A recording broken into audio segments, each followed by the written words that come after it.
는 다들 이제 아시리라고 봅니다. 뭐 선배 엑셀러레이터를 모시고 그분이 가지고 있는 뭐 여러 노하우나 혹은 그간의 여러 경험치들을 우리가 전수받기 위해서 본 세미나를 가지고 있으니까요. 선배 엑셀러레이터께서 이 깜깜한 화면에 대고 그냥 허공에 소리를 지르기보다 모두가 관심 있게 이 장면을 보고 있다라는 차원에서 환경이 허락하는 하에 카메라를 켜주시고 열렬히 환영을 해주셨으면 좋겠다 말씀드리고요.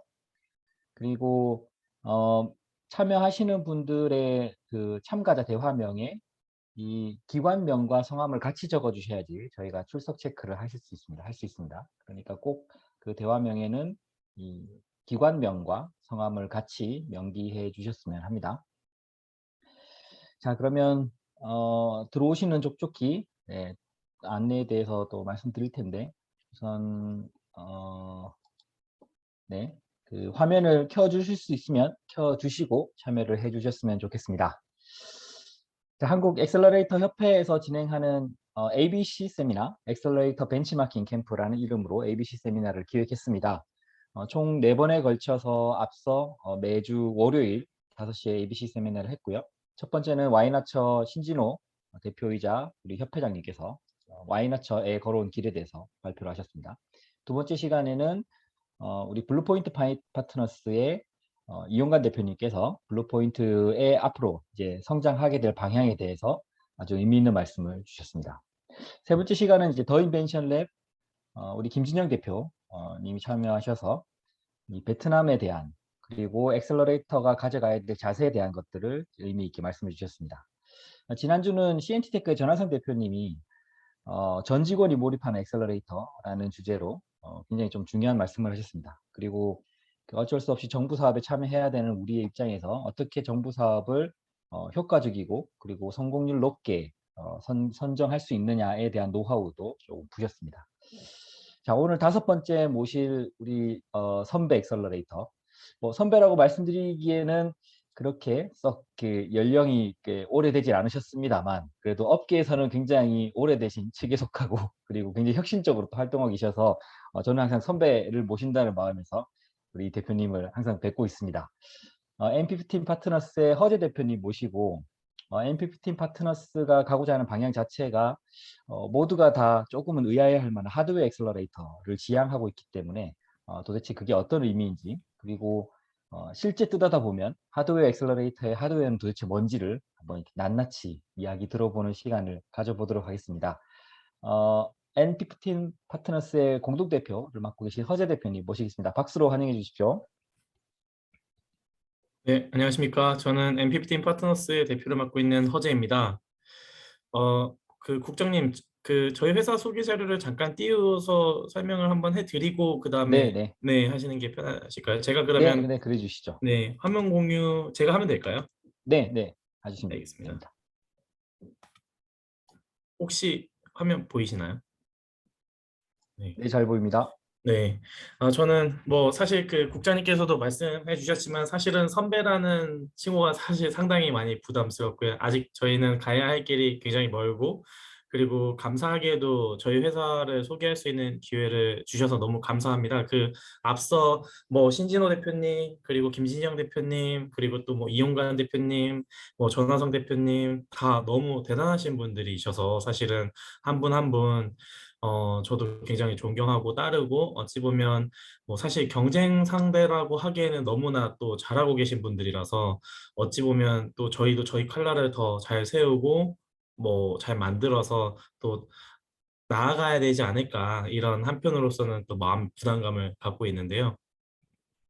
뭐 나중에 사실 제가 이렇게 발표를 하는 데 있어서는 그렇게 능수능란하진 않아서 그냥 편하게 저희 회사 소개를 좀 쭉 드리겠고요. 뒤에 가서 좀 궁금하신 분들을 좀 알려주시면 성심성의껏 그래도 답변을 드릴 수 있도록 하겠습니다. 저희는 하드웨어 엑셀러레이터 N15입니다. 뭐 질문부터 이제 하드웨어, 왜 하드웨어냐라고 했었을 때 저희는 2015년에 창업을 했고요. 창업을 했었을 때 저희 공동대표님은 당시에 카이스트 MBA를 마치고 미국의 실리콘밸리에서 창업자 한 분 한 분을 인터뷰하러 한 6개월 정도 파견을 가셨는데 그 과정에서 엑셀러레이터라는 비즈니스가 뜨고 있구나 이런 부분들을 이해하고 계셨고 저는 당시 그 3D 프린터의 모든 것이라는 책을 출간을 하면서 이 하드웨어라는 비즈니스에 대한 상당히 큰 관심을 갖게 되었습니다. 그래서 자연스럽게 저희 둘이 한 팀이 되었을 때 우리 회사는 하드웨어 엑셀러레이터 대한민국은 일정 부분 제조업으로서 나라가 성장될 만큼의 강력한 기반을 갖고 있고 사실 이러한 인프라들이 지속 가능하고 일자리도 창출하고 뭔가 부가가치를 만들어내기 위해서는 우리 같은 역할을 하는 엑셀러레이터가 하나 정도는 꼭 대한민국에 필요하지 않을까라는 생각에 이런 엑셀러레이터 비즈니스를 시작하게 되었다라고 보시면 될 거겠습니다. 저희의 철학은 명확합니다. 저희는 아이디어에서부터 실제 상품까지 전 범위를 지원해 줄 수 있는 그런 엑셀러레이터가 되기를 희망하고 있습니다. 사실은 저희가 2015년에 시작했을 때 굉장히 많은 분들이 우려의 말씀을 표해 주셨어요. 정말 쉽지 않을 거다. 정말 어렵다. 그리고 일반적으로 제조업은 이제는 모두가 회피하는 그런 업종이다라는 말씀을 하실 정도로 굉장히 좀 어찌 보면 굉장히 그런 챌린지적인 부분들이 많았는데 그럴수록 저희는 어찌 보면 이 시장에 우리 같은 역할을 할 수 있는 플레이어가 더더욱이나 반드시 필요하지 않을까 그런 확신을 더 얻게 되었고 그래서 아직까지는 생존을 하고 있지 않았나라고 생각을 하고 있습니다. 여는 엑셀러레이터와 마찬가지로 저희도 그런 열심히 공공기관과 진행하고 있는 그런 프로젝트들 그리고 기업들과도 진행하고 있는 프로젝트들 뒤에 가서 설명을 드리겠지만 굉장히 열심히 노력하려고 하고 있고요. 많은 분들이 잘 아시겠지만 요즘에는 또 너무 저희 업계 분들은 이제 식상하다고 하시더라고요. 저희는 용산 전자상가에서 시작을 했습니다. 용산 전자상가의 낮은 상가 15동에서 시작을 해서 N15이라고 저희 법인명을 지었고요. 아무래도 또 저희가 2015년에 창업을 했었을 때는 이제 전 세계적으로도 하드웨어 엑셀러레이터도 그때 붐이었거든요. 근데 뭐 심천에 있는 뭐 화창베이 그리고 그 일본의 아키하바라 다 전자상가의 이미지를 가졌던 곳이었기 때문에 저희도 그런 의미에서 용산 전자상가에서 시작하니까 하드웨어 엑셀러레이터가 더 명확하다라고 나름의 좀 더 우리들끼리만의 합리화하는 그런 시기였지 않았나. 네, 저희는 현재 두 개의 회사로 크게 운영을 하고 있습니다. 왼쪽에 N15이 2015년에 창업을 한 회사고요. 오른쪽에 N15 파트너스가 2018년에 엑셀러레이터 기능을 분사한 중기부 인가 엑셀러레이터라고 보시면 될 것 같아요. 저희 모 회사는 제조와 유통을 비즈니스 모델로 삼고 있고요. 지금까지 누적 투자로 한 50억 정도 투자를 받았습니다. 그리고 오른쪽은 엑셀러레이터로서 발굴, 투자, 육성 이렇게 기능을 가져간다라고 보시면 될 것 같고요. 보시는 바와 같이 저희 조직도는 이제 N15 모회사는 이제 제조 그리고 유통팀이 있고요. N15 파트너스는 투자팀이 있고요. 팁스팀이 있고요. 엑셀러레이팅, 아우터반, 초기 창업 패키지 이런 식으로 좀 더 보육 육성 투자에 특화된 팀으로 구분되어 있다고 보시면 될 것 같습니다. 저희가 분사를 하게 된 계기는 무엇이었냐면요. 아마 그 앞서 네 개의 엑셀러레이터 대표님들에게도 들으셨겠지만 이 엑셀러레이터가 어쨌든 초기 투자를 하고 이 초기 투자된 팀이 스케일업 돼서 엑싯을 하기까지는 버티는 힘이 굉장히 중요한데 애초에 저희가 리소스가 풍부해서 버틸 수 있었다라면 저희가 굳이 분사를 하지 않았겠죠. 하지만 저희도 그 기간 동안 생존을 해야 되기 때문에 생존에 필요한 그 비즈니스 모델을 생각하게 되었습니다. 그렇다면 우리가 하드웨어 엑셀러레이터로서 생존에 필요한 모듈은 무엇이냐라고 하면 하드웨어는 단순히 기획 그리고 재무적인 투자 이것뿐만이 아니라 실제로 프로토타이핑, 양산, CS, 유통 굉장히 다양한 형태의 그런 밸류 체인을 고민해야 되는데 그 관점에서 제조와 유통이라는 비즈니스 모델을 우리가 갖고 그 부분들을 오히려 스타트업이나 또는 다른 이해관계자들한테 서비스로 제공하자 이런 식으로의 의사결정을 내리게 되었었습니다. 그래서 현재 저희는 N15는 비즈니스 조직이고요. N15 파트너스는 엑셀러레이터 조직 이렇게 이해하시면 될 것 같습니다.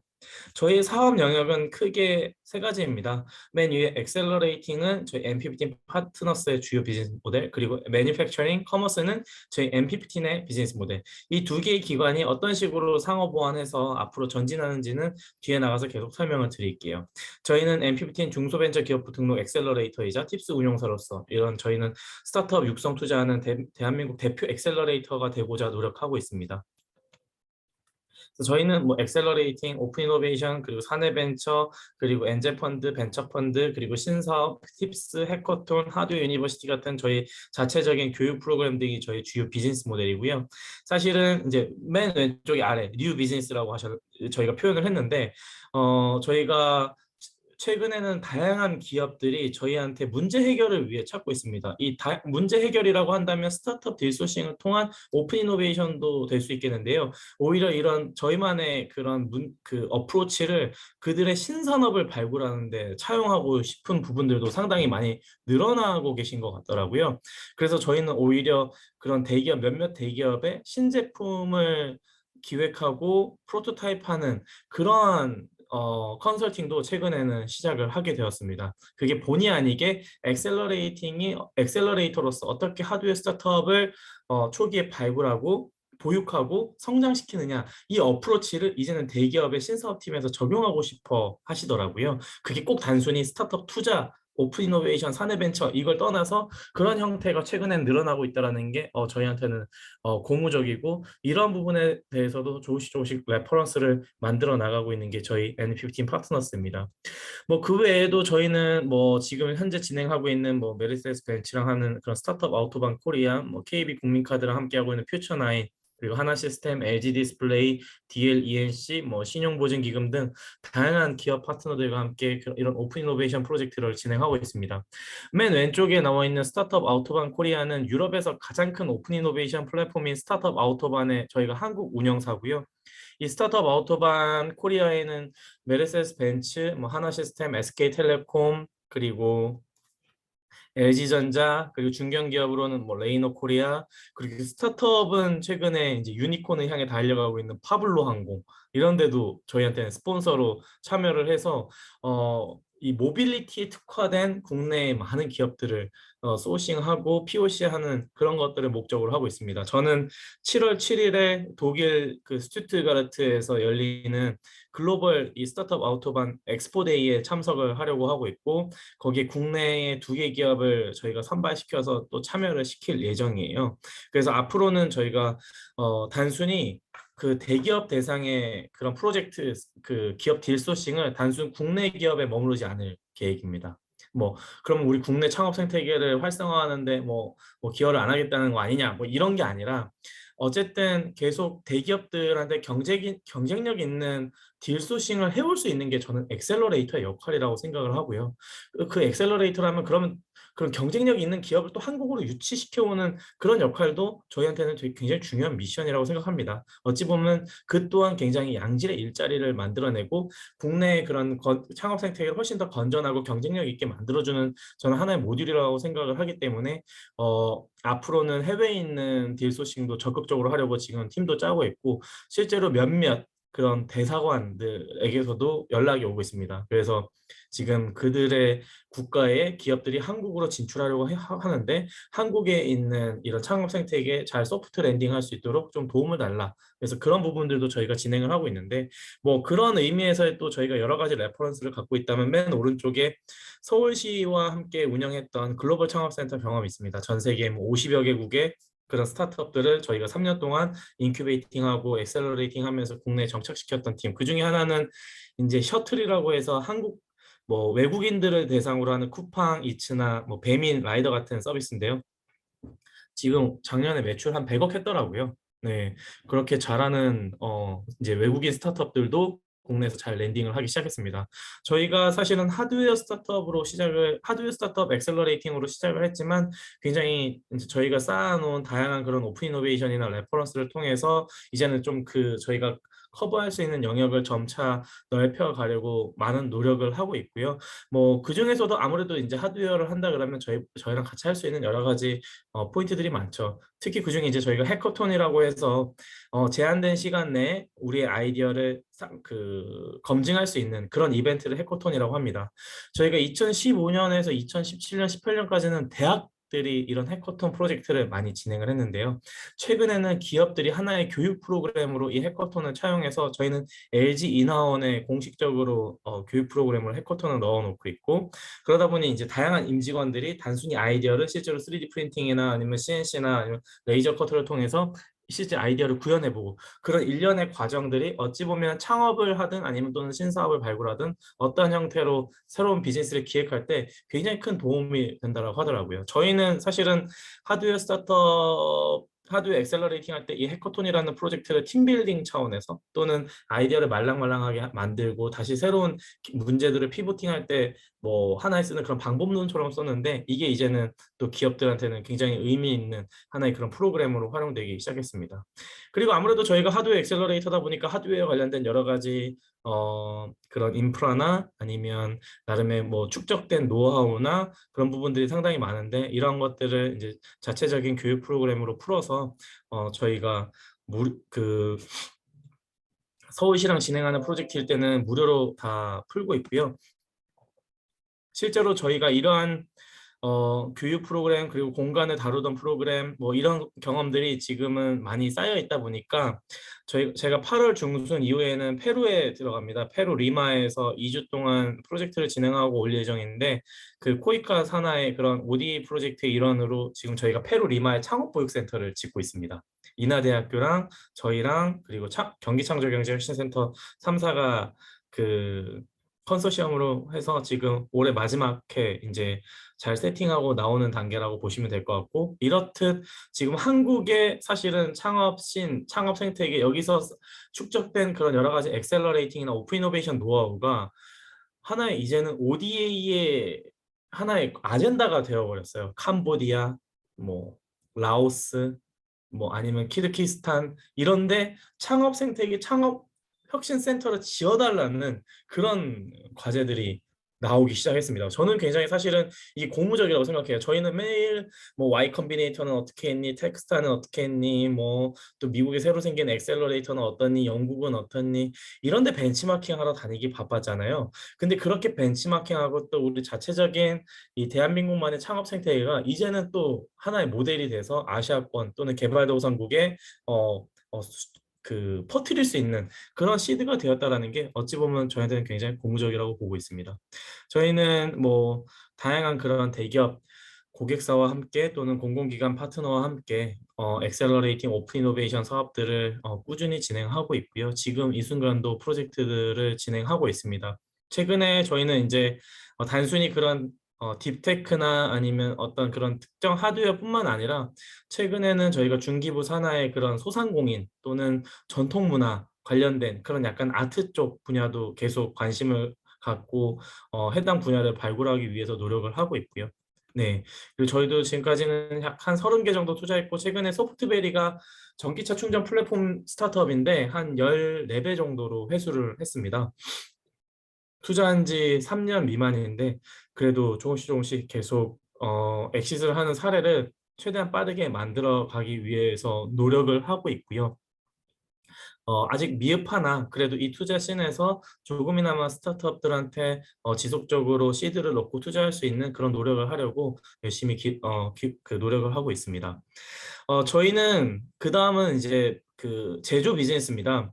저희가 하드웨어 엑셀러레이터를 한다라고 지향을 하다 보니까 많은 스타트업들이 저희한테 찾아와서 투자를 원하지 않는다, 시제품 제작이나 R&D를 도와달라, 이런 말을 하더라고요. 그래서 왜 우리한테 와서 도와달라는 거야? 라고 하니까 두 가지 이슈가 있더라고요. 일단 첫 번째는 정보의 비대칭성으로 뭐 안산이나 뭐 아니면 인천 남동공단이나 뭐 이런 데서 시제품 제작이나 양산을 맡길 수는 있지만 자기네들이 거기에 대한 이해도가 상당히 부족하기 때문에 어디까지가 진실이고 어디까지가 거짓인지에 대한 그런 판단이 어렵다. 왜냐? 스타트업 자체는 기본적으로 리소스가 최소화되어 있기 때문에 최고의 효율의 그런 그런 아웃풋을 내야 된다 보면 이런 부분들을 잘 따져야 되는데 우리가 그런 부분에 대해서 미들맨 역할을 할 수 있을 거라고 생각을 하고 있고 우리가 아무리 삼성전자, LG전자, SK텔레콤 출신이라고 하더라도 우리가 갖고 있는 역량은 굉장히 버티컬하지 하나의 제조라는 것들을 완성시키기 위한 앞단, 뒷단의 부분까지의 전문성을 갖고 있지는 않다. 이런 부분들을 같이 커버해 줄 수 있는 부분들이 너희일 것 같다라는 착각 속에 저희를 많이 찾아왔습니다. 그래서 저희가 맨 처음에는 연결만 해드리다가 이 니즈가 상당히 많구나. 그렇다면 우리가 굉장히 다양한 그런 전문 인력들을 잘 갖추고 이런 서비스를 진행해보자라고 해서 이제는 토탈 디자인 서비스, 뭐 시제품 제작 서비스 아니면 양산 연계 서비스 아니면 맞춤형 ODM 서비스 형태로 서비스가 확장되었고 저희는 국내의 그런 시제품 제작 그리고 디자인 바우처 운영 기관이기도 합니다. 그래서 실제로 굉장히 많은 스타트업들이 저희를 통해서 제품을 만들기도 하고요.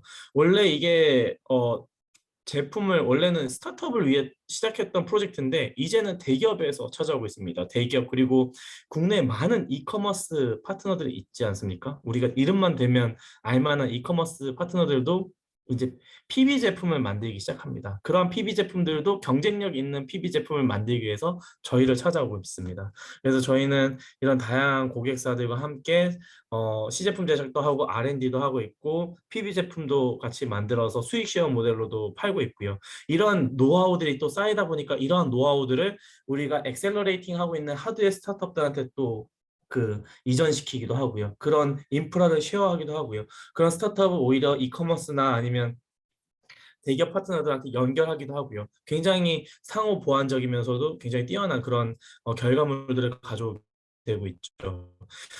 지금 보이는 스마트 3자가 합작해서 만든 제품입니다. 그래서 LG 디스플레이에서 오픈 이노베이션 프로젝트를 했는데 거기에서 뽑힌 그 스타트업이 굉장히 뛰어난 컨텐츠를 갖고 있고 그 컨텐츠 기반으로 스마트 밴딩 머신을 저희가 제조를 하고요. LG 디스플레이가 패널을 제공했습니다. 이런 식으로 이런 하나의 그런 완성된 오픈 이노베이션 프로젝트를 통해서 저희는 지금 이런 사례들을 계속 만들어가고 있다고 보시면 될 것 같고요. 마찬가지로 이거는 와디즈에서 굉장히 히트친 공기청정기입니다. 네, 여기 대표님이 자체적으로는 프로토타입을 본인이 갖고 있는 이론을 특허론 출원했지만 프로토타입 만드는 건 다 실패하셨어요. 근데 저희를 통해서 한 번에 성공하고 양산까지 저희가 다 담당을 하고 와디즈 펀딩 연계까지 성공시켰습니다. 이런 사례들이 저희를 통해서 계속 나오기 시작하고 있죠. 그리고 아마 여기 계신 분들 중에 그 엘리베이터 타시면 포커스 미디어 그룹이라고 해서 디스플레이에 광고 나오는 거 잘 아실 거예요. 거기에 이 실내와 문몸 한 번이라도 보셨더라면 참 감사하게도 다 저희 제품입니다. 네, 저희가 이런 제품들을 만들고 소싱하다 보니까 포커스 미디어처럼 광고 회사도 이제는 제품을 팔아서 뭔가 수익을 올리고 싶기 때문에 저희랑 같이 이런 수익 시험 모델을 하고 있고 같이 이런 라이프스타일 스타트업을 발굴하는 그런 니즈들도 맞물려서 그래서 저희가 앞단의 엑셀러레이팅이 이제 소상공인이라던가 전통문화 이런 분야까지 이런 라이프스타일이나 아트 분야까지도 확장을 하게 된 계기라고 보시면 될 것 같아요. 다음은 유통입니다. 사실 유통이 가장 어렵더라고요. 네. 저희도 직접 해보니까 유통이 가장 어려운데 유통을 빼놓을 수는 없다라는 게 저희의 결론이었습니다. 그래서 저희가 엑셀러레이팅 제조까지는 잘했는데 2년 전부터 유통 사업까지 진출을 하게 되었습니다. 왜냐? 저희가 아무리 열심히 만들어지고 열심히 R&D를 해도 엔드 유저 단에서 그 제품을 소비하거나 사지 않으면 그 제품은 실패한 제품이 되고요. 그렇게 됐을 때 저희를 찾아오는 이해관계자들은 다시 저희를 찾아오지 못하게 되는 그런 악순환의 고리를 겪게 되더라고요. 그리고 굉장히 좋은 제품이라고 하더라도 적절한 타이밍에 좋은 유통 파트너를 찾지 못하는 것도 굉장히 큰 문제라고 생각을 했습니다. 실제로 전 세계 몇몇 치고 나가고 있는 그런 하드웨어 엑셀러레이터는 자체적인 유통 플랫폼을 갖고 있고 런치패드 형태로 다 제공을 하고 있습니다. 아마존에서 운영하고 있는 엑셀러레이터도 이런 하드웨어 스타트업의 제품을 유통할 수 있는 그런 모듈들을 제일 먼저 제공하고 있고요. 그런 식으로 저희도 어찌 보면 유통이라는 기능은 당연히 우리가 잡아야 되는 포인트다. 그래서 저희는 저희 자체적인 자사몰, 그리고 저희는 라이브 커머스 스튜디오, 그리고 공동구매 플랫폼, 그리고 저희는 더현대 서울에 저희 매장도 갖고 있습니다. 그래서 저희는 저희 자사모를 통해서 일단 제품을 다 올려주고 있고요. 저희 라이브 스튜디오를 통해서 네이버 플랫폼을 활용하지만 저희가 저희 쇼호스트 중에서 저희가 갖고 있는 스타트업들의 제품들, 저희한테 소싱되는 브랜딩 제품들, 저희한테 의뢰를 하는 그런 초기 뭐 아이디어 제품 이런 것들이 시제품 제작이 다 맞춰지면 저희 그 라이브 스튜디오를 통해서 계속 굉장히 최대한 많은 대중들에게 전달할 수 있는, 저희는 이러한 것들 하나하나가 사실은 엑셀러레이팅의 일환이라고 생각하고 있고, 이런 것들이 어찌 보면 저희한테도 저희의 브랜드 네임, 브랜드 파워를 올려줄 수 있는 하나의 모듈이라고, 비즈니스 모듈이라고 이해하고 있습니다. 티끌이라고 저희가 공동구매 플랫폼, 최근에 저희가 BAC라고 이름을 변경했고요. 오픈을 했고, 지금 디소싱한 제품들을 위주로 먼저 인플루언서 공구 마케팅을 진행하려고 하고 있습니다. 사실 이게 굉장히 잘 된다라고 하면 저희 MPP 팀 파트너스에서 보육하고 있는 엑셀러레이팅 팀 중에 라이프스타일 제품들은 바로 다 이 공급 플랫폼에 태워서 초기에 바로 매출을 만들어낼 수 있는 그런 부분들을 도우려고 하고 있고, 마찬가지로 그들의 제품이 실제로 오프라인에 전시되었을 때만이 브랜드가 저희는 된다라고 판단하고 있고, 그런 제품들을 잘 연계해서 그 이 하드웨어 스타트업들이 아이디어에서 펀딩, 그리고 시제품 제작, 양산, 실제 유통, 그리고 다시 사이클이 돌아서 또다시 두 번째 제품을 만들고 기획하고 또 펀딩하고 또 팔고, 이런 일정 부분의 사이클을 만들 수 있는 그런 기능들을 돕기 위해 저희 MPPT도 같이 뛰고 있다라고 보시면 될 것 같습니다.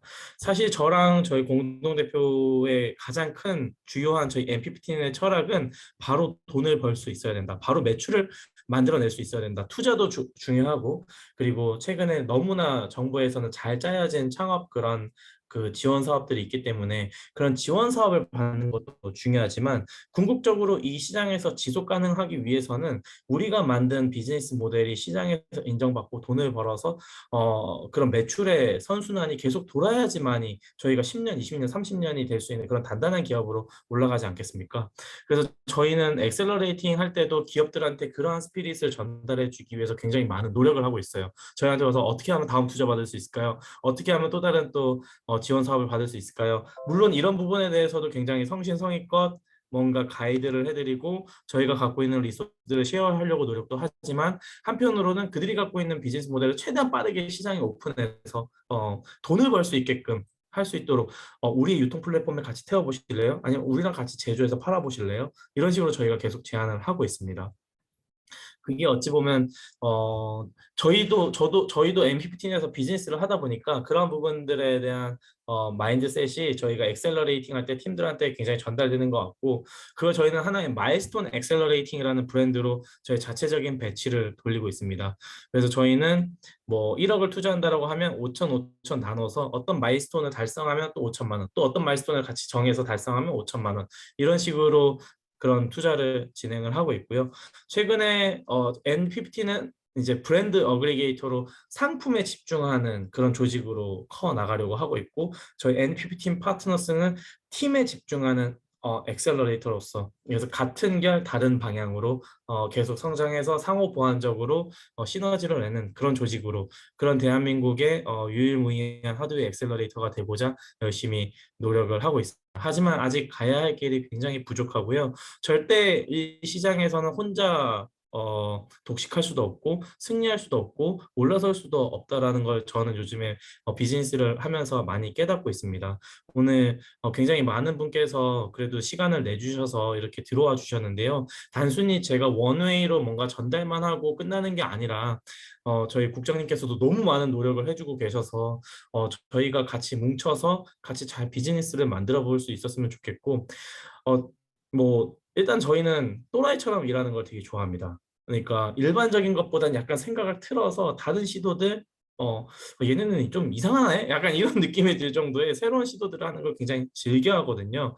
그렇기 때문에 그러면서 시장에 계속 새로운 충격들을 주고 싶고, 우리의 존재감을 다른 방향으로 좀 알리고 싶은 게 저나 저희 류선정 공동대표님의 공통점인 것 같아요. 그래서 이러한 부분들을 잘 알고 계셨다가 저희가 여러 가지 사업들을 기획할 때 같이 재미있게 같이 협력하면서 이 씬에서 의미 있는 성과들 그리고 재무적 리턴을 함께 가져갔으면 너무나 좋겠습니다.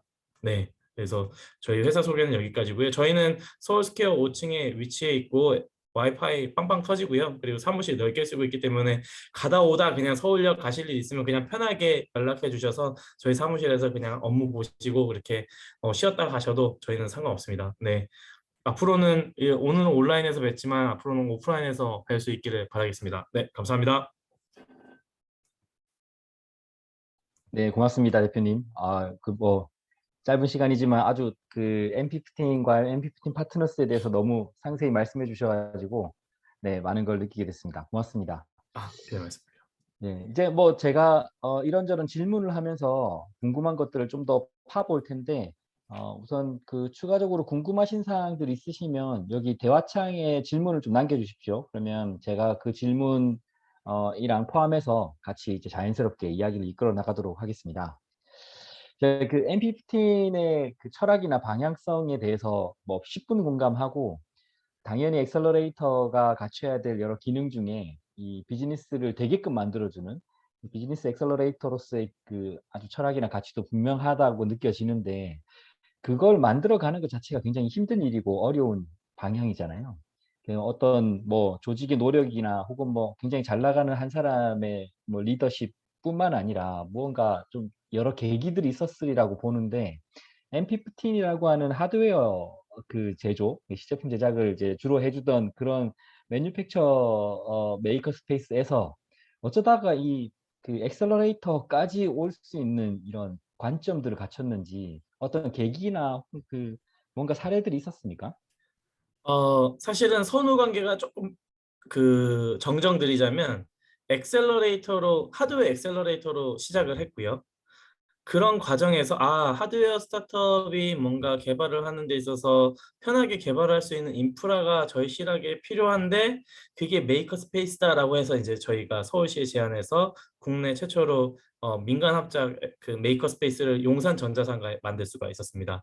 그러다 보니 또 이제 이 메이커 스페이스가 갖고 있는 오프라인 공간으로서의 매력이나 기능들이 저희는 굉장히 그 잠재력이 크다고 생각을 해서 다양한 뭐 공공기관이나 대기업들 이런 부분에 이제 메이커 스페이스 컨설팅을 하게 되었고, 지금은 국내에서는 가장 많은 메이커 스페이스와 관련된 인프라나 사업적 노하우를 보유하게 되었죠. 이 엑셀러레이터랑 메이커 스페이스는 하드웨어 엑셀러레이터랑 메이커 스페이스는 굉장히 그런 어찌 보면 상호 보완적인 그런 기능을 하고 있다라고 보시면 될 것 같고, 전 세계적인 그런 하드웨어 엑셀러레이터를 방문해 보시면 기본적으로 다 메이커 스페이스 공간들을 필수적으로 다 보유하고 있습니다. 뭐 네네. 잘 아시겠지만 뭐 패스트 5 위워크 잘 아시겠지만 그 안에서 납땜을 하는 건 또 쉽지가 않거든요.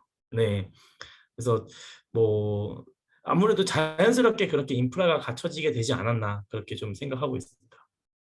사실 이제 하드웨어 엑셀러레이터라는 관점이 갖춰야 될 인프라나 혹은 갖춰야 될 리소스가 굉장히 많을 텐데, 엑셀러레이터라는 관점에서는 무거운 이 영역이잖아요. 네, 근데 맞습니다. 어쨌든 거기까지 다 섭렵을 하겠다라고 마음 먹으면서 출발했던 게 나름의 좋은 방향성이자 뭐 좋은 이 여러 그 서포터들을 만나서 가능했을 걸로 보이는데, 어떤 그 도움들을 제일 많이 받으셨어요?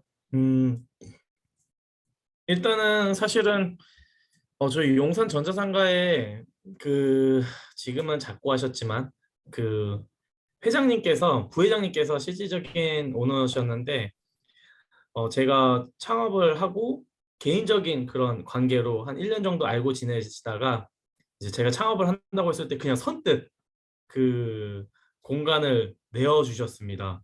뭐 그 당시 임직원들은 처음이자 마지막 그 부회장님의 투자였다라고 하시더라고요.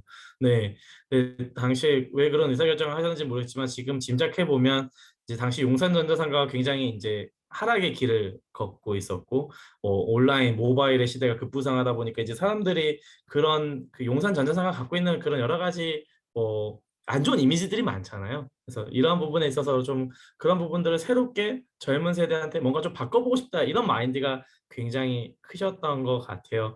그래서 저희한테 굉장히 많은 공간적인 사용에 대해서 인퍼먼트를 주셨던 것 같고, 저희는 그게 뭔지도 모르고 그냥 마음껏 그런 공간을 레버리지해서 사업을 제안하고 만들어낼 수 있지 않았나. 어찌 보면 그게 그래도 저희가 시작을 하는데 굉장히 큰 도움이 되지 않았나. 지금으로서는 굉장히 감사하게 생각하고 다시 창업을 한다면 또 그런 기회가 있었을까라는 생각이 들 정도로 어찌 보면 네, 운이 좋았다라고 저는 생각을 합니다. 네. 지금 뭐 이제 두 대표 체제로 운영이 되고 있는데 뭐 질문에도 올라왔습니다만 유선종 대표와 허재 대표님 두 분의 역할이 어떻게 좀 나뉘어지는지 궁금하긴 합니다. 저희 출발도 틀리시고 배경도 다르시니까. 맞습니다. 크게는 제가 M15 파트너스 엑셀러레이팅을 총괄하고 있고요. 저희 공동 대표님이 이제 M15의 투자 커머스 사업부랑 제조 사업부를 담당하고 계십니다. 그리고 제가 재무를 맡고 있고 저희 공동 대표님이 전략을 맡고 있고요. 하지만 저희는 매주 일요일 아침 8시부터 12시까지 지난 7년간 하루도 빠짐없이 뭐 며칠은 빠졌겠죠. 근데 매주 일요일마다 모여서 저희 둘이서 한 주간의 그런 회의와 방향성을 같이 점검하고 그런 시간을 가졌던 것 같아요. 앞으로도 우리가 헤어지는 그 순간까지 그러한 루틴은 계속 가져가지 않을까. 그런 것들이 저희가 끊임없이 서로 계속 커뮤니케이션하고 만들어 나가는데 주요 원동력이 되었던 것 같습니다. 네. 매주 일요일이요? 주말에도? 네, 네, 맞습니다. 이 공동대표라는 체제가 사실은 굉장히 어려운 체제잖아요. 사실은 의사결정과 오너십이 반반 나눠져 있다 보니까 구성원들도 어려워할 때도 있고 헷갈려할 때도 있거든요. 물론 이제 우리 조직이 더 커지면 이제 그런 부분에 대해서도 역할에 대한 분리나 이런 것들도 지금은 얘기를 하고 있기는 합니다. 좀 더 각자의 영역에 집중할 수 있도록 그런 얘기들을 하고 있는데 어쨌거나 지금까지 저희는 뭐 오히려 밑바닥까지 소통할 수 있는 그런 시간들을 매주 일요일에 가지면서 저희의 아레나를 잘 균형과 견제를 갖춰오지 않았나. 스타트업의 입장에서는 그런 게 제일 중요하다고 생각을 하거든요. 메이커 스페이스나 혹은 시제품 제작을 주로 한 하드웨어 엑셀러레이터가 투자의 관점에서 어떤 특징을 갖추는지 좀 궁금하긴 합니다. 그러니까 사실 이제 투자의 영역으로 들어오면 이 하드웨어라는 아이템이 가지는 취약함이 분명히 있을 거거든요. 그쵸, 그쵸. 투자라는 관점만 봤을 때는 당연히 밸류업을 빨리 시킬 수 있고 뭐 후속 투자자들이 각광할 수 있는 열광할 수 있을 만한 그 눈에 보이는 아이템들이 있을 텐데 하드웨어에 이 뭔가 이렇게 방점을 찍다 보니까 그런 좋은 아이템을 놓치거나 혹은 좋은 기회들을 좀 이렇게 어떻게 보면 이제 선택하지 못하는 게 있을 수 있는데 어떻게 그걸 좀 적절히 대처를 하십니까? 그러니까 투자와 하드웨어 엑셀러레이터와의 관계에서. 네, 굉장히 너무 뼈 때리는 질문을 해주셔가지고, 네, 좀 말씀을 드리자면, 맞습니다. 저희가 투자 관점에서는 사실은 조금 더 소재나 오히려 이제 하드웨어라고 해서 우리가 흔히 생각하는 그런 그냥 라이프스타일 리빙 제품에 투자를 한다기보다는 굉장히 좀 소재나 아니면 어떤 특정 기술이나 아니면 또 하드웨어에 연관된 그런 디바이스나 이런 부분에 좀 집중해서 보고 있고요. 그리고 저희 내부적으로도 말이 있긴 합니다. 우리도 뭐 메타버스, 핀테크 뭐 이런 분야를 보고 계속 눈여겨보고 그런데 투자도 시도해봐야 되는 거 아니냐 뭐 이런 질문들도 상당히 많이 나오고 있기 때문에 저희 자체적으로도 거기에 대한 가능성을 배제하고 있지는 않아요. 네, 실제로 저희는 컨텐츠에도 투자를 하고 인공지능 스타트업에도 투자를 했고 뭐 핀테크에도 투자를 했고 그런 여러 가지 그런 새로운 분야에 대한 스터디도 하고 투자도 하려고 노력은 계속 하고 있습니다. 오히려 하드웨어라서 더 보수적으로 보는 경우가 더 많죠. 더 디테일하게. 그리고 저희가 이제 최근에는 이제 투자라는 게 꼭 투자해서 지분을 가져가는 것도 있지만 요즘에는 이제 메이커 펀드라고 해서 영화 투자 아시죠? 영화. 영화는 제작에 투자를 하고 표값에 따른 수익 쉐어를 리턴으로 받는 게 영화 투자잖아요. 마찬가지로 그런 라이프 스타일이랑 이런 제품들도 한 사이클만 돌릴 수 있는 또는 두 사이클만 돌릴 수 있는 그런 양산 자금이 필요할 수가 있는데 그런 양산 자금이라고 하면 우리가 흔히 생각하는 게 막 규모 있게 생각해서 뭐 몇십억이 될 거라고 생각하지만 사실은 그렇지 않습니다. 1, 2억으로도 해결할 수 있는 게 양산 자금이에요. 그래서 그런 양산 자금을 투자하고 수익 쉐어 받는 모델도 저희는 앞으로는 좀 집중 있게 보려고는 하고 있습니다. 사실 이제 그 부분이 좀 궁금한 부분이겠습니다. 그러니까 스타트업들의 특정 제품이나 혹은 그 커머디티에 집중을 하다 보면 그 하나의 아이템은 분명 유명해져서 브랜드화하고 팔릴 수 있는데 그 다음 버전을 만들기 위한 또 다른 투자가 지속이 돼야 되잖아요. 그렇죠. 근데 어쨌든 우리는 그 첫 번째 스타트업이 만들고 있는 제품에 집중을 하다 보니까 이게 성공을 하고 후속을 기대하기 전에 첫 번째 성공 아이템이 빠르게 잘 팔리고 그걸로 우리가 투자 횟수를 받을 수 있는 이 연계점을 만들어야 되는데 고리를 만들기 쉽지 않겠다 생각을 했었고 그게 이제 말씀하셨던 그런 이 그 매출 빠르게 매출이 나면 그걸 통해서 바로 회수를 할 수 있는 모델을 그릴 수 있겠다라는 게 이제 지난번 허재 대표님께서 말씀해 주신 건데 가능성이 있는 모델인가요? 엑셀러레이터의 입장에서?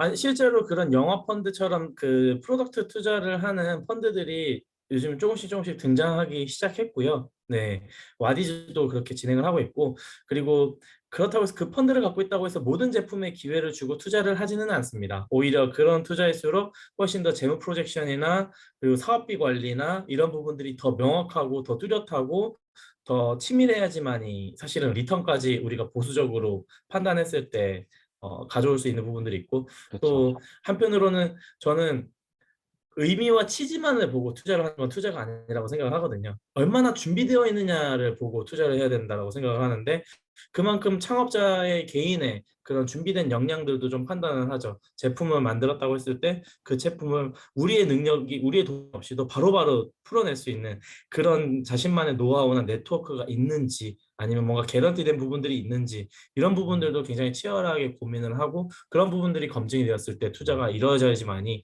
그게 선순환이 되고 그게 또 모범 사례가 되죠. 네. 무작정 그냥 이 제품 좋은 건데 왜 투자 안 해주십니까? 라고 하는 거는 사실은 뭐 저희가 자선 사업하는 건 아니니까 그 훨씬 더 좀 냉정하게 많이 본다라고 보시면 될 것 같습니다. 앞서 이제 네 분의 선배 엑셀러레이터 모시고 그 이런저런 얘기 나눌 때 공통적으로 좀 주장했던 혹은 뭐 강조했던 부분이 적은 금액이지만 많이 투자해야 된다였거든요. 그러니까 뭐 1년에 뭐 40개, 50개 이렇게 많이 투자를 해야지 4년, 5년 뒤에 회수가 되면서 사이클이 돌 수 있다라는 얘기를 많이 했는데 MPPT는 이제 30여 개 정도 투자가 되고 있습니다. 그러니까 하드웨어 엑셀러레이터를 표방하다 보니 그렇다고 생각이 드는데 투자의 사이클 입장에서 그 괜찮은 흐름이라고 보십니까? 엑셀러레이터가 갖춰야 될 투자의 규모나 활동에 비해서. 저희는 약간 좀 다른 시각을 갖고 있습니다. 일단은 그럴 수밖에 없는 게 뭐 저희 앞에 나오신 네 분의 내용이 다 뭐 틀렸다가 아니라 저희는 그냥 좀 시장을 다르게 본다라고 보시면 될 것 같아요. 일단 첫 번째로는 저와 저희 공동대표가 일단 비즈니스 유닛을 갖고 있습니다. 저희 스스로도 매출을 만들어내고 성장을 하는 그런 비즈니스 유닛을 갖고 있기 때문에 어찌 보면 단순 투자에만 집중하는 모델을 벗어나서 오히려 저희도 성장을 해야 되는 그런 미션이 있어서 상대적으로 좀 투자를 보수적으로 진행을 한다라고 보시면 될 것 같고요. 그리고 사실은 사후 관리가 앞으로는 굉장히 큰 이슈 중에 하나로 저는 불거질 거라고 보고 있거든요. 왜냐하면 결국에는 저희의 자체적인 자본으로 투자하는 것뿐만 아니라 요즘에는 개인 투자 조합이라던가 그리고 뭐 벤처 펀드 등 어쨌든 외부의 자금을 수혈받아서 투자를 하지 않습니까? 그러기 위해서는 하나하나 투자를 하더라도 잘 선택하고 사후 관리도 명확하게 하면서 엑싯을 해야 저는 그게 기본적인 오히려 신뢰가 바탕이 될 거고 그게 오히려 그 넥스트에 한 단계 더 나은 펀드를 만든다던가 새로운 투자처를 잡을 때 더 도움이 될 거라고 저는 오히려 생각을 하고 있습니다. 그래서 뭐 3, 40개씩 투자를 하는 것도 중요하지만 뭐 여건이 돼서 3, 40개씩 투자를 하면 그것도 방법이 될 것 같고요. 저희는 꾸준히 저희의 성장과 스타트업이 같이 성장하는 또는 그 스타트업이 독보적인 어떤 그 역량이 있어서 우리랑 투자 핏이 맞았을 때 우리가 투자를 할 수 있다면 그것 또한 저희한테는 베스트라고 생각하고 저희는 1년에 뭐 5개에서 10개 정도씩만 딱 집중 있게 투자를 해서 보육하고 키워내는 게 저희의 방침이라고 보시면 될 것 같아요. 네. 그러면 이제 NP15 파트너스와 NP15이 제공하는 스타트업 대상으로 한 다양한 뭐 서비스라고 해야 되나 가치들이 결국 투자 플러스 뭐 그 비즈니스를 연계할 수 있는 유통 모든 것들을 다 토탈에서 제공하고 있잖아요. 네. 그러면 투자 조건이나 혹은 기업 가치의 산정에 조금 차별이 있나요? 다른 곳보다 좀 더 뭐 지분을 높게 받는다든가 뭐 그런 것들이 조건을 좀 달리 하시나요? 저희는 그렇게 저희도 창업을 2015년에 해서 회사를 키워나가 보다 보니까 뭐 그 그 스티브 잡스 형님이 말씀하시길 그 회사는 지분으로 지키는 게 아니라 실력으로 지키는 거다라고 말씀을 하셨지만 또 이 창업자의 정서상 지분율이 어찌 보면 동기부여의 일부더라고요. 네, 저도 창업을 해보고 저희 모회사도 투자 유치를 하다 보니 뭐 당연히 돈이 공궁할 때 또는 어떤 상황에 특정 상황에 맞물려서 나의 지분이 희석되고 외부의 지분이 늘어옴에 따라서 이 회사는 나의 회사인가 또는 우리 모두의 회사인가 무엇일까 목적을 잃을 느낌이 들 때가 있었거든요. 뭐 웃자고 하는 얘기지만 근데 그게 투자를 할 때 상대방도 똑같이 느낄 수 있는 부분이라고 생각을 해서 저희는 최대한 오히려 저희가 뭐 저희는 얼마 아니면 이 회사는 투자 못합니다 이런 건 없고요. 네, 최대한 창업자가 생각하는 그런 유연한 방향성에 맞추려고 노력을 하고는 있습니다. 그리고 생각보다 또 요즘에는 그런 의식이 전반에 이렇게 잘 깔려 있어서 그렇지 막 모든 창업자들이 막 뭐 이렇게 뭐 부르시는 분들도 있는데 또 저희가 운이 좋아서 그런가 저희랑 만나셨던 분들은 또 굉장히 합리적으로 같이 잘 조율을 해 주시더라고요. 네, 저희는 이제 오히려 좀 이기적이라기보다는 조금 더 어떻게 들리면 좀 뭐 생각하기 나름인데 저희는 공동 투자를 좋아해요. 왜냐하면 저희도 아직은 투자를 전문적으로 하는 조직이라고 저희 스스로를 생각하지는 않습니다. 그래서 투자를 보수적으로 하는 것도 있지만 그렇기 때문에 우리 투자가 어느 정도 좀 정당성을 얻기 위해서 뭐 CNT 테크라던가 뭐 로아라던가 또는 벤처스퀘어라던가 블루포인트라던가 퓨처플레이라던가 같이 좀 더 투자를 받아오면 저희 입장에서는 좀 더 그게 좀 더 안전장치가 되는 심리적 안전장치가 되는 경우도 있고 그런 투자를 조금 선호하다 보니 좀 더 보수적인 부분도 있다라고 보시면 될 것 같습니다. 네. 뭐 합리적으로 판단하시고 가시는 것 같은데 저는 이제 조금 더 우려스러운 부분이 아무래도 이제 유통까지 연결시켜 주다 보면 엑셀러레이터나 혹은 MPF 팀 입장에서 굉장히 많은 역할을 하는 거잖아요. 네네. 근데 리소스는 제한적이고 그리고 뭐 투자라는 영역 내에서 첫 번째 그 이 컨트랙했던 그 투자의 지분에서 어쨌든 뭐 우리가 평가를 받아야 되는 거니까 '욕심을 좀 더 내볼 수 있지 않을까?'라는 생각이 좀 들었어요. 그래서 뭐 이거는 이제 뭐 저희 내부의 방침이긴 한데 저희 모회사는 이제 브랜드 어그리게이터로 가려다 보니 그러니까 라이프 스타일과 같은 그런 브랜드 제품에 기반된 그런 팀들은 좀 다른 정책을 가져가려고 좀 생각은 하고 있습니다. 그러니까 저희가 길게 봐야 되는 팀이 있다면 또 짧게 같이 성장을 해야 되는 팀들이 있잖아요. 네. 브랜드 같은 경우는 빨리빨리 대중화를 시켜야 되는 게 미션이지 막 7, 8년, 10년 뒤에 막 뭐 이렇게 올라가는 그런 공식이 좀 다르기 때문에 그런 방향으로는 좀 방향성을 달리 가져가려고 좀 정책을 하고 있습니다. 네. 네. 그래도 조심스럽죠. 맞아요. 그래도. 예, 네. 맞습니다. 이 씨는 되게 조심스럽게 접근해야 되는 건 맞습니다. 괜히 욕심내면 네. 뭐 이렇게 뭐 선한 의미에서 하려고 했던 게 오히려 다르게 또 평가받을 수 있는 그게 또 맞습니다. 되니까. 네. 저희 업계가 약간 좀 그런 양면성을 가지고 있어서 저도 그런 것 같습니다. 공감합니다. 아까 저희가 이제 대기업과 프로그램들을 많이 한다고 하셨는데 어쨌든 그 대기업 향후로 오픈 이노베이션이라는 걸 처음 주창해서 많이 활동해 오셨잖아요. 네. 괜찮은 사례들이 좀 있었나요? 그러니까 실제 POC를 해서 성공적으로 런칭되거나 혹은 대기업에서 뭔가 굉장히 흡족해하는 아이템이나 혹은 브랜드들이 좀 나온 게 있습니까? 뭐 저희 아직 뭐 회사 이름은 밝힐 수 없지만 그래도 저희가 투자한 소프트베리라는 팀은 조만간 그 대기업이랑 뭐 몇 가지 빅딜들이 좀 형성사될 것 같기는 한데요. 아직 뭐 얘기가 오고 가고 있기는 하나 계속 좋은 이미지들. 근데 저희가 그 팀을 초기에 팁스부터 시작해서 저희가 함께하고 있는 그런 대기업 파트너들과 굉장히 핏이 잘 맞았던 그런 사례이긴 합니다. 사실 이런 사례가 하나 만들기가 참 쉽지는 않더라고요. 저희도 수많은 POC들을 진행하곤 하지만 이게 또 그 오픈 이노베이션을 추진하고 있는 주무 부서와 또 그렇게 해서 선발된 팀을 적용시켜야 될 현장은 목소리가 굉장히 다르고 네. 이 밀도가 다르고 온도가 다르다 보니까 중간에 있는 저희 미들맨 엑셀러레이터로서의 역할은 진짜 쉽지는 않습니다. 근데 맞습니다.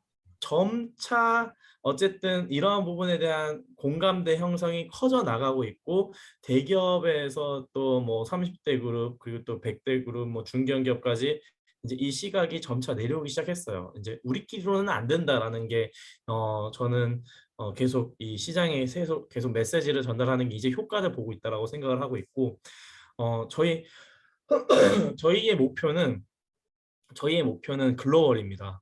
글로벌. 뭐 폼 잡자고 글로벌 하자고 하는 게 아니라 국내 대기업에게는 또 그들이 필요한 기능들을 해외에서 딜소싱 해줄 수 있는 그리고 국내 스타트업들한테는 해외에 있는 대기업들한테 연결해 줄 수 있는 그런 미들맨으로 한 단계 더 성장하는 거를 저희는 목표로 하고 있습니다.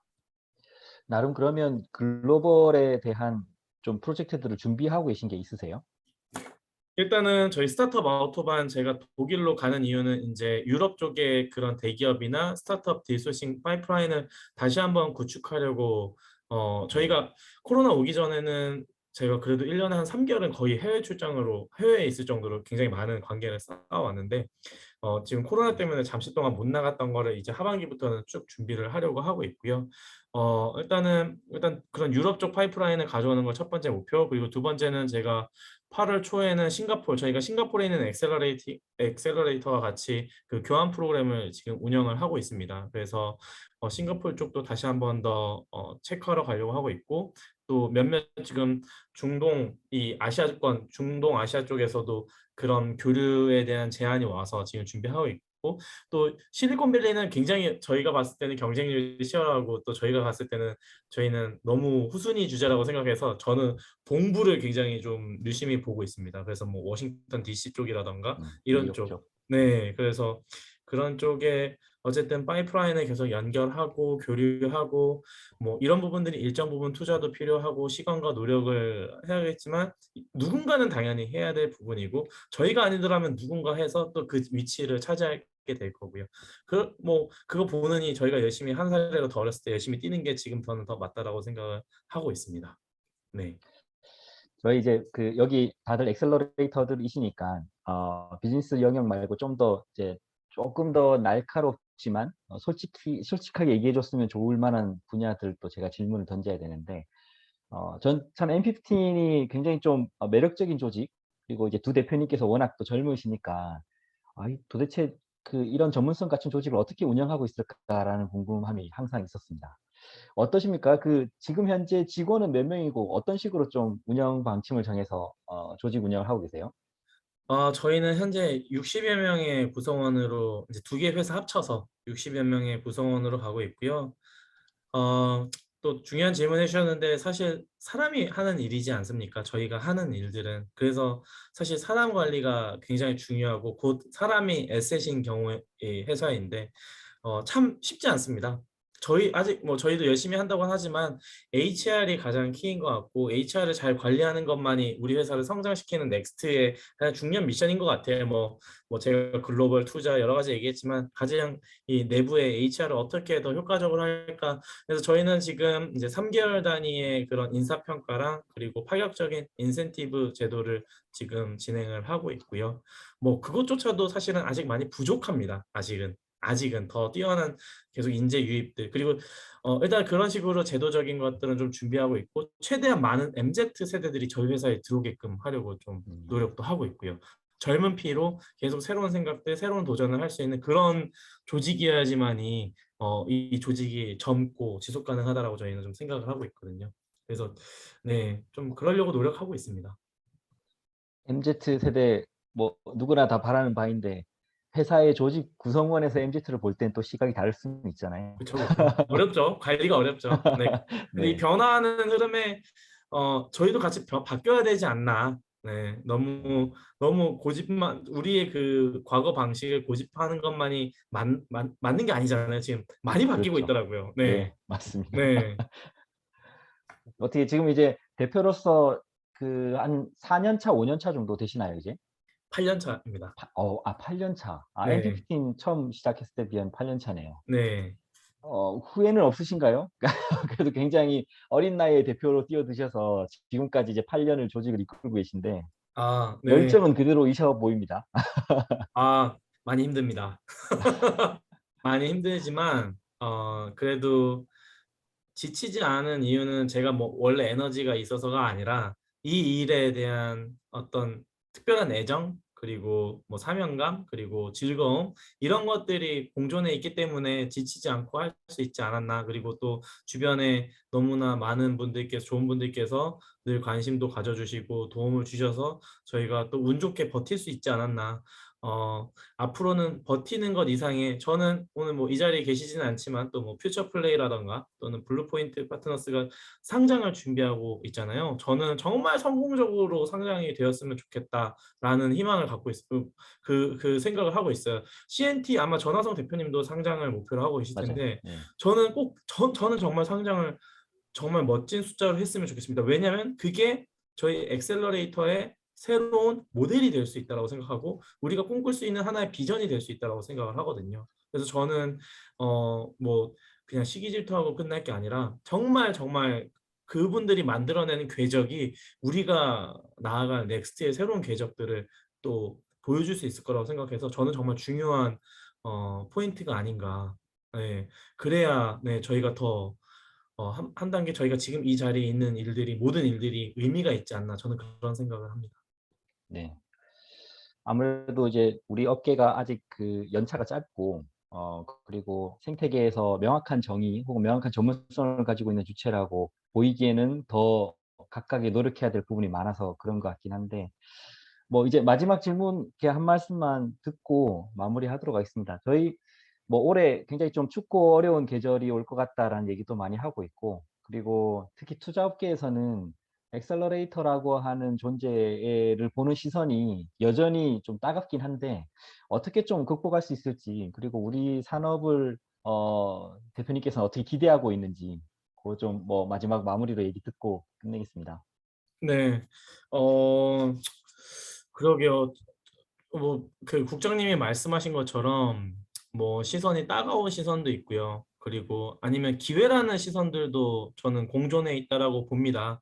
사실 부정적인 것들을 보자면 끝도 없죠. 사실은. 그리고 아까 말씀하신 것처럼 엑셀러레이터가 갖고 있는 양면성이 있잖아요. VC나 PE처럼 넉넉한 자본을 갖고 과감한 투자와 그 투자로 인한 베팅으로 인한 리턴을 기대하는 게 아닌 완전 극초기 단계 또는 초기 단계 투자를 통해서 장기간 생존해야 된다면 엑셀러레이터는 그만큼 또 자체적인 비즈니스 모델이나 어쨌든 그런 지속 가능한 수익 모델이 있어야지만이 운영이 가능한 거잖아요.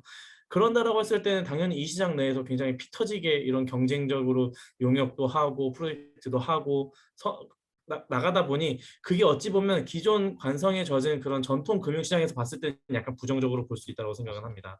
하지만 경기가 어려울수록 저는 초기 투자만큼은 빛을 발한다라고 생각을 하고 저는 이 시장을 오히려 기회라고 더 생각을 하면서 좀 더 공격적인 투자를 이어나간다라면 결국에는 뭐 그 경기는 사인 코사인 그래프처럼 떨어질 때가 있으면 다시 올라올 때가 있는 것처럼 저희는 올라올 때를 준비해야 되는 그런 시각으로 허리띠 꽉 조여매고 버텨야 되지 않나 그렇게 생각합니다. 네, 네. 맞습니다. 아유 뭐 힘든 시기이지만 그래도 이 안에서 또 생존 법칙들을 만들어 가야죠. 네, 맞습니다. 엑셀러레이터가 스타트업을 생존하라 이야기하면서 우리가 먹고 살 길 못 찾으면 안 되니까 또 우리는 우리 맞습니다. 나름대로의 먹고 살 길을 찾는 게 숙제인 것 같습니다.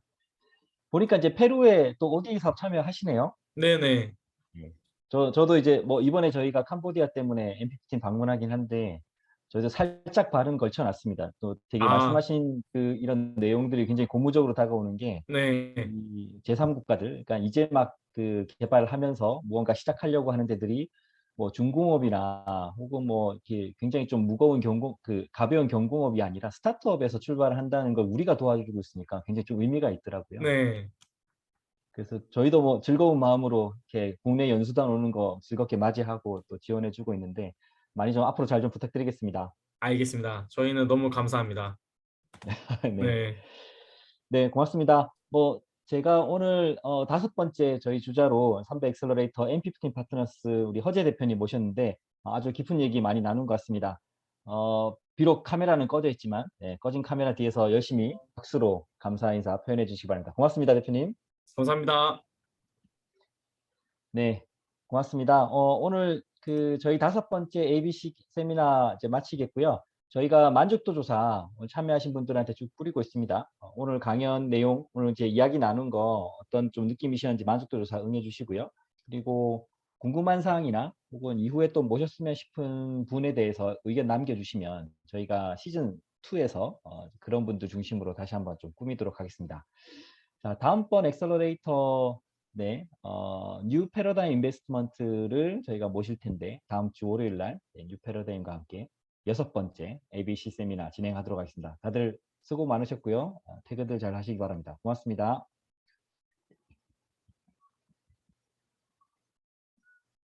수고하셨습니다, 국장님. 네, 고생하셨습니다. 네, 감사합니다.